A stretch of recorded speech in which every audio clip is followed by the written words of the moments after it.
Hey rockers, it's Punky here and welcome to another video. Today in this video I'll be doing a book review on Fangirl by Rainbow Rowell. And I just love this book so much.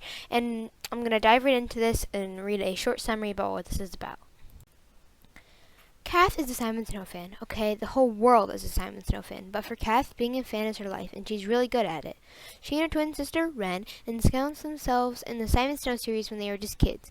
It's what got them through their mother leaving.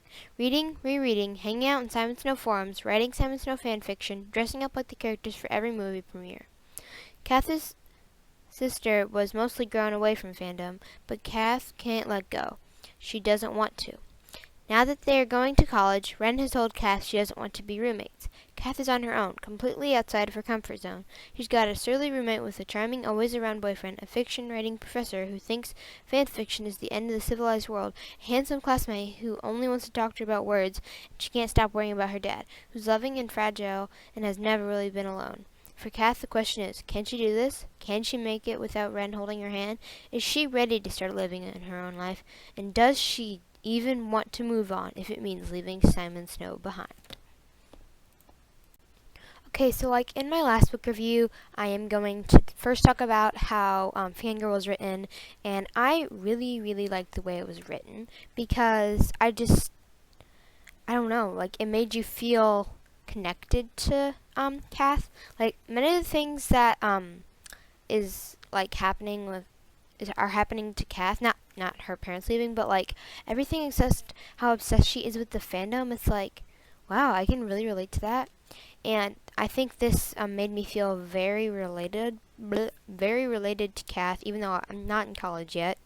But just the whole entire idea of the fandom and how that it was really important to her, and how it takes her a lot of time, and she puts a lot of time and effort into writing fan fiction and doing all of these things. And I just really like the way it was written because it's just at the end of every chapter it had a little excerpt from either Kath's fan fiction known as Carry On, or a excerpt from one of the Simon Snow books that really kind of foreshadowed the next chapter, which I thought was very creative and interesting, so that you had to like kind of figure out what was going to happen next. But I just really liked it. So now I am going to get into the review, and this is going to be the spoiler section, so if you don't want to get spoiled, make sure to click off this video right now. But if you want to get spoiled, or if you have already read the book, you can keep listening. Okay, so now on the discussion. I really I can't even say enough, I really enjoyed this book, and I thought it was very good, and I'm just going to kind of talk about some main points that I was very interested in, and some things, well, mainly one thing that I didn't, two things I didn't really like about the story. And first I'm going to start off with the fiction writing teacher. Okay, so this lady, what's her name again? I don't even remember. Professor Piper or something, Professor P, something with a P. But whatever her name is, it's Professor something. Let's just say her fiction writing professor, because I already don't remember her name because I just didn't really like her as a character.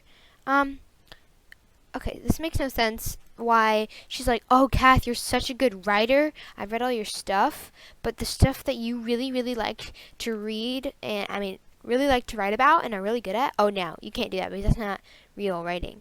Okay, why does it matter? She can do her own stuff. Why, like, I don't understand. Why can't she write fan fiction? She's writing very good, and it's just, like, amazing writing. It's not like it's bad writing, and she's doing a good job at writing about it. And the teacher's like, I don't like that. I'm like, and I just didn't really like the professor. And, like, I think the book wanted you to give that feel, kind of, that she kind of liked the professor, but she kind of didn't like the professor because she didn't like fan fiction. But I mean, it was nice when she didn't finish her semester essay, the really long 1,000 word, was it, writing story, that her teacher, it was nice that she gave her the other semester, but it's just, I don't know how I thought about that. I just don't really think that I like the professor still that much. I also want to talk about Nick. Nick, well, I didn't really, I kind of liked his character at the beginning, but I was more liking Levi because just Levi was so nice and everything, and Nick was kind of just rude. Like, as you can see when they're like writing, he's always like, I need the paper, I want to finish, and then you can tell she didn't necessarily like him, but I guess that's, what he's like, and there was a big gap in the story when there was no Nick. It was like at the beginning, it was like a bunch of Nick. Oh, go to the library every day. Let's go write and stuff. And then after that, there was a huge gap. Then right at the end, Nick came back because his story that Kath helped him with got chosen for this award, and she completely just kind of ruined his dreams. I'm just like kind of mad at her, but I'm also kind of happy because like I don't really know, but what it was is Nick could have won this amazing, outstanding award for his fiction writing, but Kath had to sign on to it too because she worked with him on it, and they wouldn't let him get the award if she didn't want to partner and put her name down for it, and she didn't want to, so he didn't get the award, and that was kind of selfish on her part, but I can see why she did it, because just you can really tell why she did it. And one of the other things that was very interesting was Kath's mom. I did not like her as a character. Did not like her at all. Because like if she left them when they were in, I think it was third grade. Yeah, third grade. And then when Ren is in the hospital because of the poisoning and the alcohol or whatever, she comes back and she wants to go see her, and the doctor's like, oh, you can come back too, and she's like, and then Kath's like, oh, come on, you gotta come, you're the one who left her alone and left us like this, and she's like, no, she just left, she didn't say goodbye, she just left. I can see where she was like a big jerk to them because she just left, and her daughter is in the hospital, not necessarily in the best state. She just left. Oh, that mother, just ugh. And at the end, I was very, very, very, very, very, very, very, can I say it enough? Very, very, very, cannot even say this enough. Happy that Kath finally finished her fiction writing essay.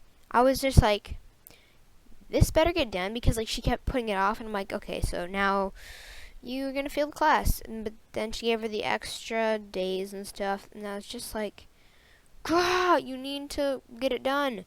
But then she finally got it done, and it was a story of how her mother left them on September 11th of the September 11th, and it was that story, and she ended up winning winning the prize that Nick was going to get. And I want to read that little excerpt that it has. It says, this is from Left by Cather Avery, winner of the Underclassmen Prize, Prairie Schooner, Fall 2012. And this is what it is. This is an excerpt from her story, Left.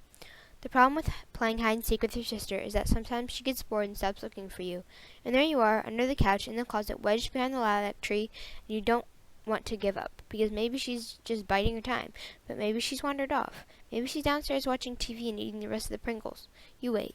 You wait until you forget that you're waiting, until you forget that there's anything to you beyond stillness and quiet. An ant crawls over your knee and you don't flinch, and it doesn't matter now whether she's coming for you. The hiding is enough. You win when no one finds you, and even if they're not looking. When you break from behind the tree, it's because you want to. It's the first breath after a long dive. Branches snap under your feet, and the world is hotter and brighter. Ready or not, here I come. Here I come. Ready or not.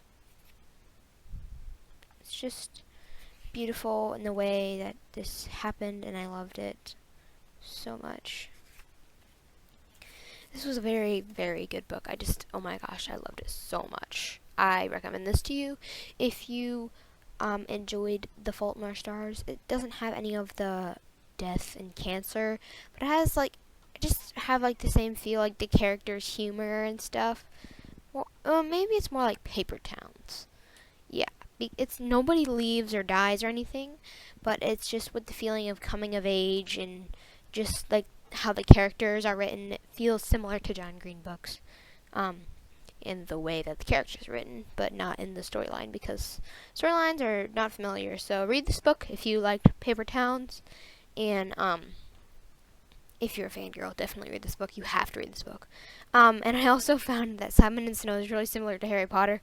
Basically is Harry Potter, except a little different. But either way, I loved it. Just overall, Fangirl was one of the best books. Like, it's very, very good book. And I just love the storyline. And I really, really enjoyed it. It was just a very good book. Thank you guys so much for watching this video and listening to this really bad book review because I'm horrible at doing book reviews, but at least I'm trying. Thank you guys so much for watching. Please show your support by giving this video a big thumbs up. It really does help a lot. And hit that subscribe button if you already haven't. Thank you guys so much for watching. Punky out. Fangirl.